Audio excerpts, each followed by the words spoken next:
audiovisuale katedraduna da. Eta, bueno, batez ere, guk ziklo hau organizatzen ari gineanen topatu gendun bere liburu bat, Ciudades Proyectadas. Uste, gomendagarria da danontzako, berak nola ekartzen dizkigun zinearen lehenengo historiatik mugimendu irudi horiek nola aldatu duten jendearen begirada hiriari buruz. Baita ere, eskerrak eman berari,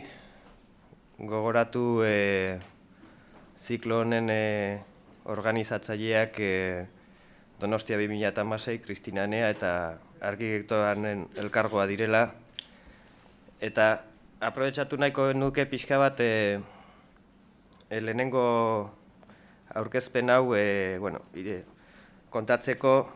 pixkate gure aurtengo zikloaren gaia definitzeko erabili genituen ideia batzuk. Vamos a hacer una introducción agradeciendo a Stephen Barber su presencia aquí, haciendo un resumen breve de los conceptos que nos han llevado a definir el tema de este año.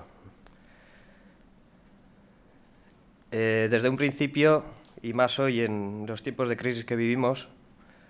entendemos que el crecimiento de las ciudades, heredadas de los tiempos modernos, han llevado a un crecimiento lineal, un crecimiento del urbanismo con un rendimiento y, de alguna manera, a una acumulación de suelo urbanizado.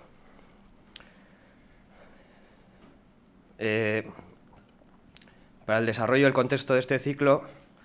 introducimos la idea de definir una nueva naturaleza, una tercera naturaleza sin jerarquías.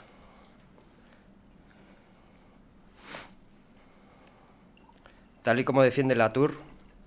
una nueva naturaleza debería contemplar todas las cosas participantes en un nuevo orden. Perdonad que me he quedado en blanco. Bueno, simplemente el contexto que queríamos enmarcar era, en contraposición a cómo se están construyendo las ciudades, entendíamos que el producto natural o el producto de la ciudad o cultural tienen que tener una relación recíproca, no unívoca como la que existe hoy en día. Es decir, teníamos que buscar o definir lo que llamábamos una nueva naturaleza, donde todas las cosas, sin hegemonías de lo construido a lo no construido, formaran de alguna manera un nuevo conjunto de elementos para empezar a volver a ensayar en esos nuevos espacios. Coincide que Stephen Barber en muchos de sus ensayos nos pone esas afueras de las ciudades como espacios de oportunidad para ensayar nuevas maneras de vivir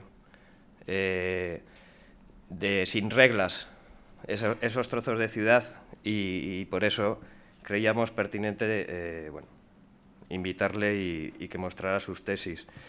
De alguna manera nuestras conclusiones o para definir el ciclo de este año queríamos dejar claro que el crecimiento de las ciudades tal y como se llevan ahora, con ese modelo de acumulación o ese modelo de rendimiento, nos lleva, como veremos con el tercer invitado, con Fernández Durán, pues como él dirá, una hecatombe, y que quizá es el momento de ensayar, dejando atrás el discurso moderno de dualidades entre campo y ciudad, objeto-sujeto, ensayar unos nuevos lugares donde se ensayen de alguna manera arquitecturas o construcciones flexibles, abiertas, arquitecturas capaces de ser ampliadas, retiradas, recicladas, incluso cosas artificiales que sean biodegradables. Si esto es un poco, tenía unos apuntes, yo creo que lo he liado un poco más, pero bueno, si alguien se ha quedado con un apunte de lo que he dicho o con alguna idea, Como veis, no está clara y por eso hemos montado este ciclo con la idea de que los invitados más o menos nos vayan definiendo en este cúmulo de ideas, pues bueno, lo que nosotros llamamos nuevas ciudades donde cultura y naturaleza estén al mismo nivel o estén en una misma naturaleza. Muchas gracias, Stephen.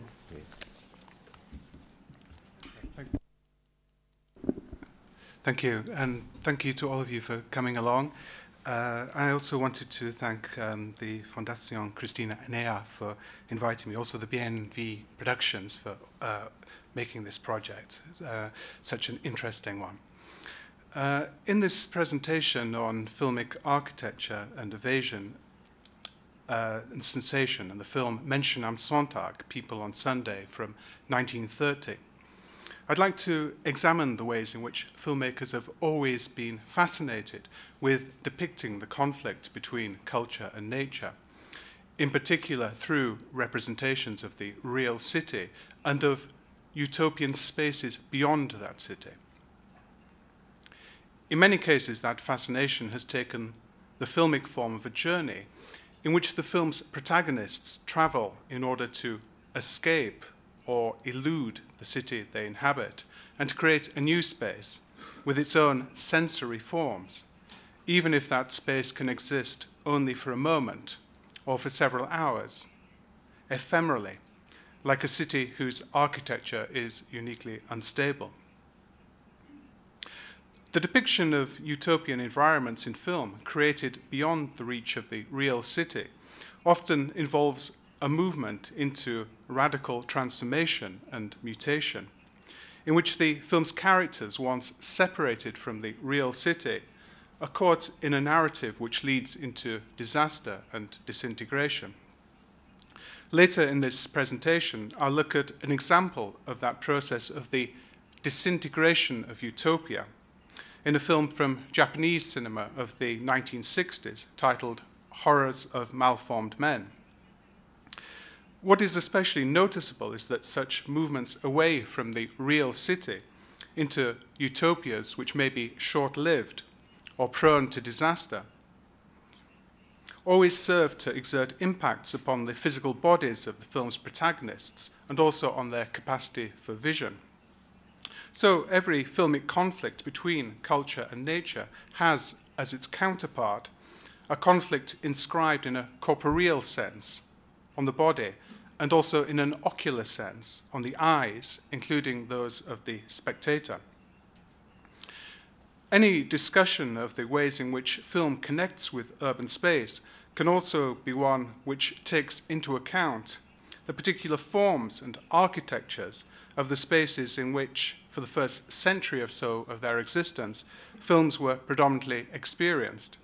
That is, the space of the cinema itself, and of the conception of that space as a privileged site for spectatorship and sensory experience, located both within the city and at the same time detached and excluded from it. In many ways, cinemas became environments beyond the city, designed for urban evasion and sensory recreation, and were utopian spaces also in the sense that their decor and architecture often depicted natural environments and narratives about utopias, paradises, Edens, to be inhabited for a few hours at most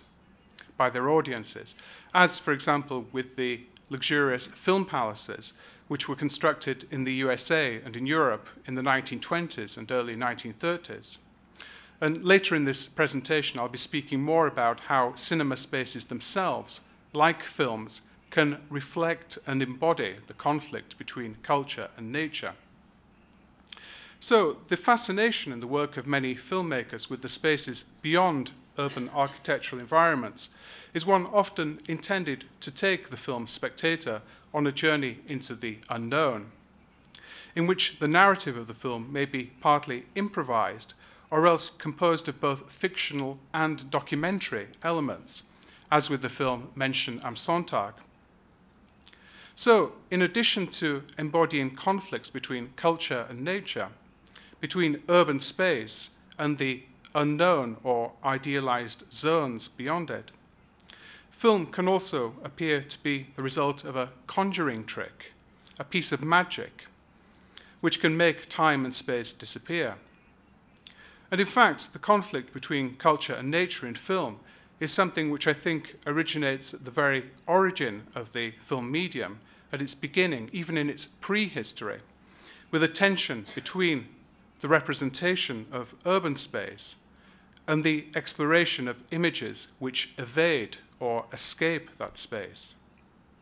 So before talking in detail about the film Menschen am Sonntag, I'd like to go back briefly to the originating moments of film history at the end of the 19th century and to examine how this preoccupation with contrasts between urban and idealized natural space formed an important, a seminal one in the development of the moving image.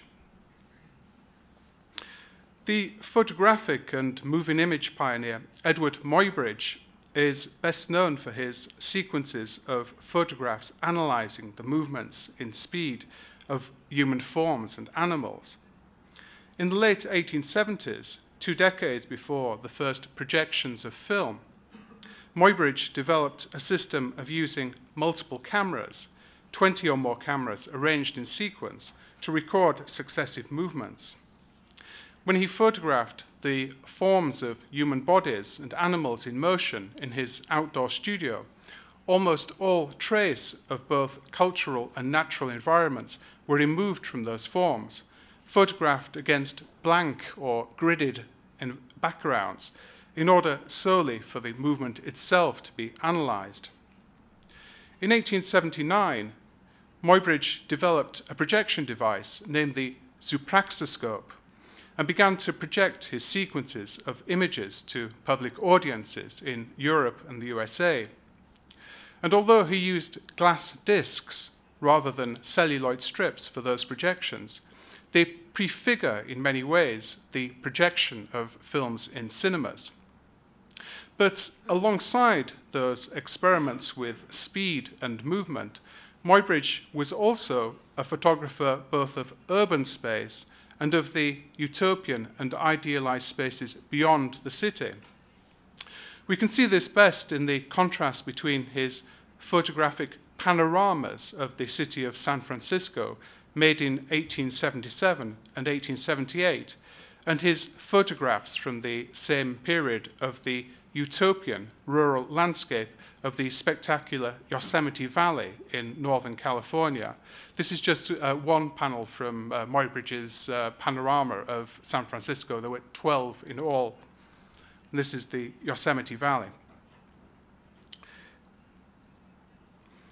In his panoramas of San Francisco, Muybridge was visualizing a city which had only recently come into existence, having grown very rapidly into a wealthy city through the expansion of railways and the search for gold and other resources.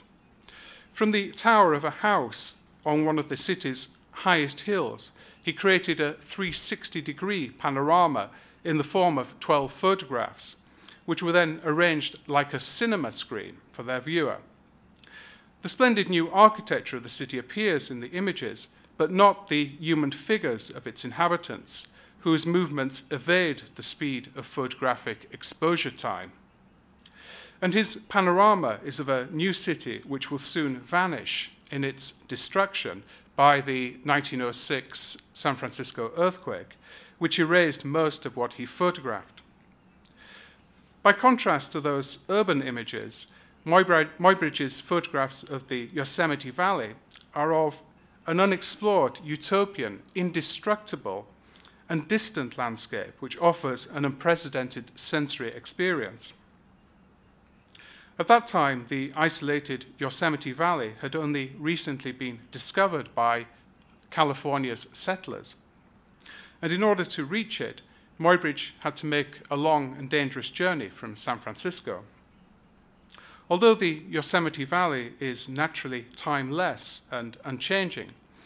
Muybridge creates another kind of time for it through the sequences of images which he took there,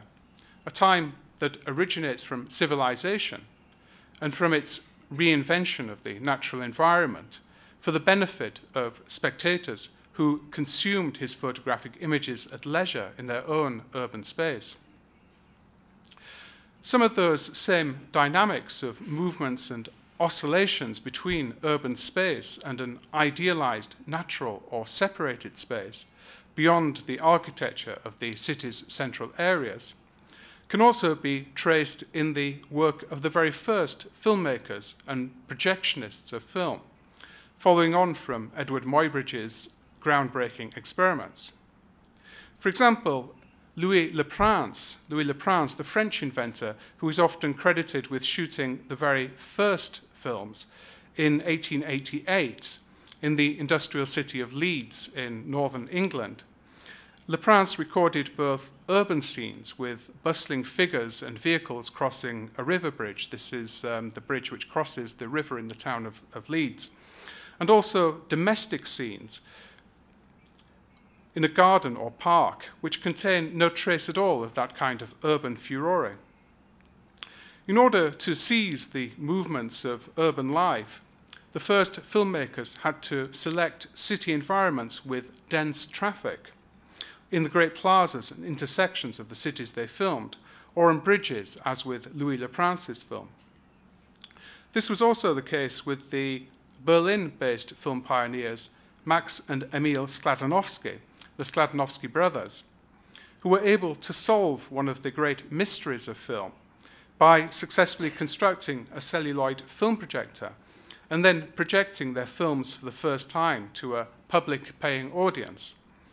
at the Wintergarten Ballroom in central Berlin in November 1895, shortly before the Lumiere brothers' first film projections at the Salon Indien in Paris in the following month, in December 1895.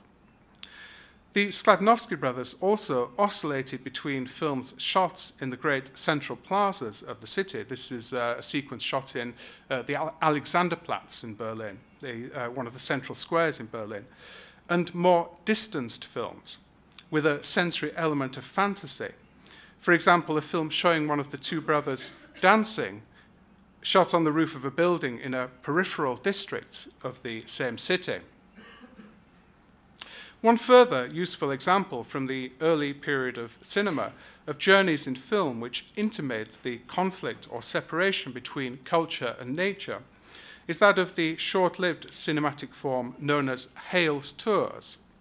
Hale's Tours, which became immensely popular in city amusement parks worldwide around 1906, that is, 10 years following the first public projections of films.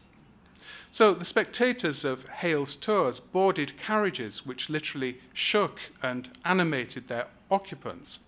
while they viewed films of journeys into unknown or extraordinary landscapes projected onto the screen in front of them, so that it appeared that they were traveling into those landscapes or through them. So the experience of film literally became an exploratory journey with a corporeal as well as a visual impact. The film theorist Lauren Rabinowitz wrote about these Hale's Tours.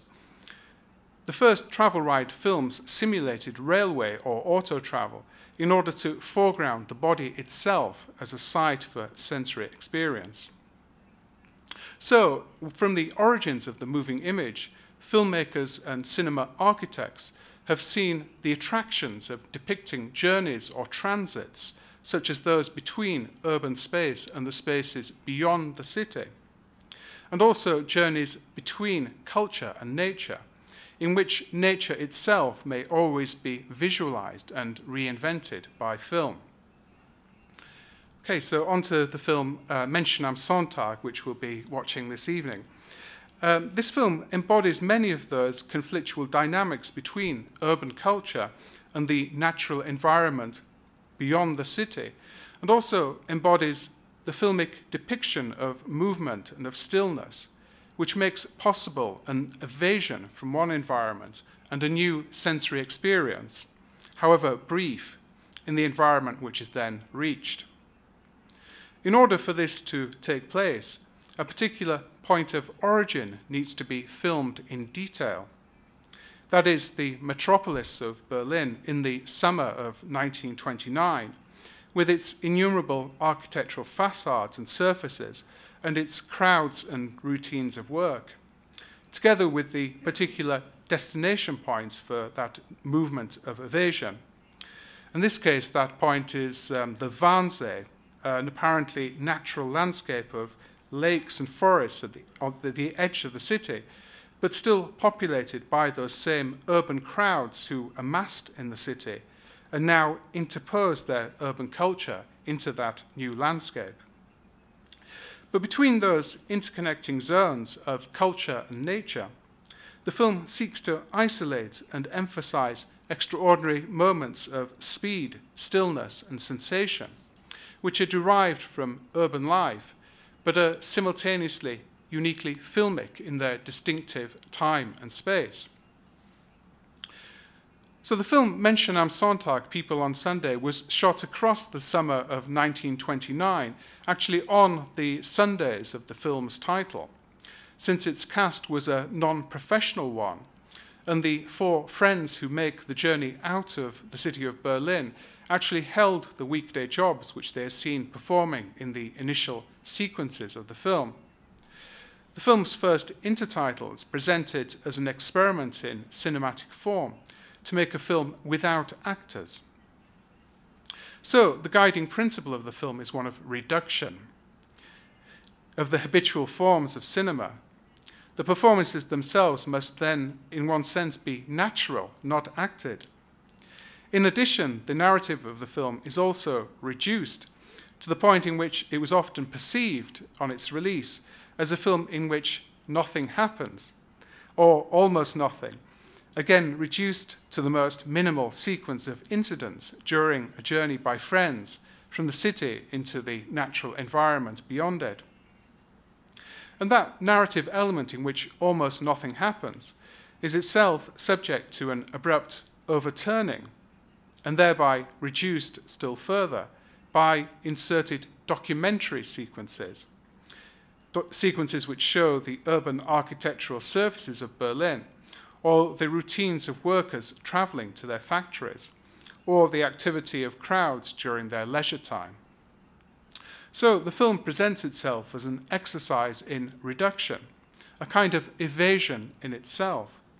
away from the mainstream or industrial cinema of that time,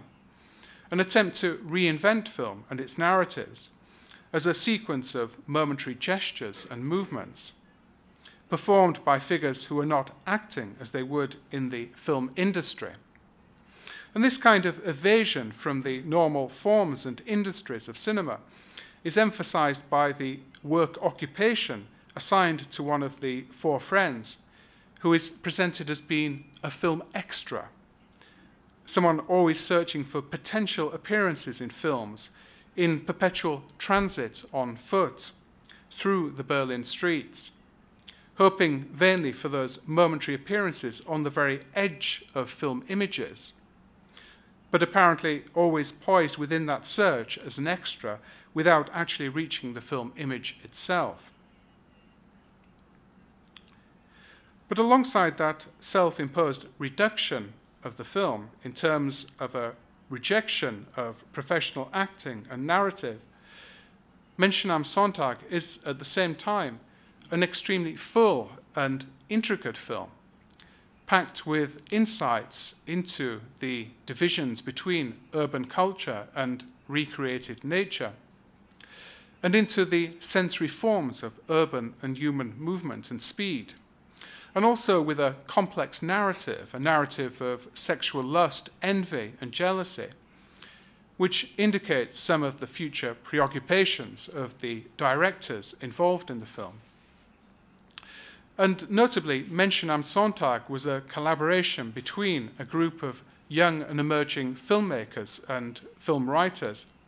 who would go on to become prominent figures in the future, especially in Hollywood, but at that time were almost unknown.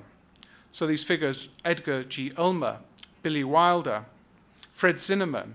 Robert Siodmak, and his brother Kurt Siodmak. The young filmmakers knew each other from going to the same meeting place cafe in Berlin. The film's cinematographer, whose name was Eugen Schuftin, was the most prominent member of that collective, having already worked as a special effects technician on large productions, such as the film of Fritz Lang, Metropolis, and Abel Gance's film, Napoleon. The flexibility of that collaboration was such that the roles of direction, scriptwriting, production, and cinematography appear to have been interchangeable to some extent, though the film is assigned to two specific co-directors, Robert Siodmak and Edgar G. Ulmer. As a result, it is a unique kind of amalgam, a film as an amalgam, simultaneously an amateur and informal film, without actors, made with very few financial costs, and also a professional one made by committed filmmakers who would go on to develop strong careers in many different genres of filmmaking. So it is necessarily a film with multiple voices, a multivocal film, emerging and clashing viewpoints, paralleling the conflicts and divisions of the four friends depicted in the film, who are constantly splitting apart in movement away from one another, but finally remain together. That collaborative approach to filmmaking was, in many ways, an innovative one, and the historical association of filmic collaboration is more usually associated with political filmmaking, the political filmmaking of the future decades. For example, of the 1960s, with the group Medvedkin, which included the filmmaker Chris Marker, or the group Ziga Vertov, which involved Jean-Luc Godard. Those two filmmaking collectives, based in France but named after Soviet filmmakers, were concerned with the immediacy in time of the filmmaking process and its ability to reveal political imperatives. By contrast, the film Menschen am Sonntag is also concerned with immediacy in human gesture and urban movement, but always hides or evades political content, even though the film's historical position is one of a time of great social unrest, located only 3 years before the National Socialist regime came to power in Germany, and transformed all of the gestures and movements, cultures and natures which the film records, along with the urban surfaces and facades of Berlin, which would be largely destroyed by the end of that regime in 1945. The film Menschen am Sonntag was a partial success on its release, but one of the four performers, Brigitte Borchert, commented that it was well received in cinemas in the wealthy heart of Berlin, but not in the city's peripheral, politically tense workers' districts, thereby intimating one consequence of that political evasiveness. And the actress commented, "The critics gave it great reviews, and the audience on the Kurfürstendamm Avenue clapped. But we weren't performing for them. We were performing for our work colleagues in North and East Berlin, in workers' districts of Berlin, who didn't like the film." Although the film was neglected and little known for several decades after its release, it then became an influential film for many European and American filmmakers from the 1950s on. And part of the reason for the survival and endurance of Menschen am Sonntag as a resonant film exploring urban cultures is the retrospective power of its collaborative directors' future celebrity, since they would soon undertake their own journeys of evasion, paralleling that of Berliners on Sunday in their film, leaving Germany at the time of National Socialism for Hollywood, where all of them developed prominent careers. In that sense, the narrative of Menschen am Sonntag can retrospectively take on a kind of future predictive content, which it does not, in fact, contain. For example, with its darker narrative elements of coincidence, jealousy, and of violent eye contact between its characters, all of which might be seen as prefiguring those kind of elements in the work of its director Edgar G. Ulmer, who became a film noir, a low-budget film noir director in Hollywood, and in films such as Detour, from 1945. The most celebrated member of the filmmaking collective of Menschen am Sonntag, the director Billy Wilder, would return to the film's location in Berlin 3 years after its destruction in 1945 to make his film A Foreign Affair with Marlene Dietrich, which, like the earlier film, uses an approach of filming the surfaces and facades of buildings and of depicting perpetual movements around the city, which has now become one of voids and of bombed wastelands. The film Menschen am Sonntag was made at the point of intersection between silent film and sound film with synchronized dialogue. During the period in which it was